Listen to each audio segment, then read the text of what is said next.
crews are now patrolling our sealed roading network every week. They see a fault, they will try to fix it on the spot or as soon as possible.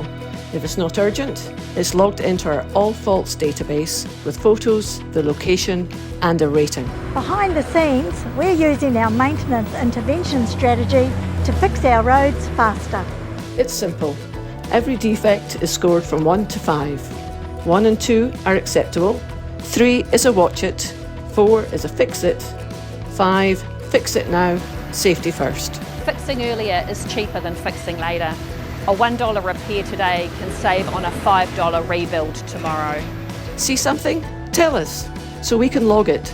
Chances are one of our patrols has already clocked it and it's on the database to be lined up for the right fix at the right time for the right price. With better data, smarter maintenance and clear priorities, we can bounce back faster and get the far north moving quicker.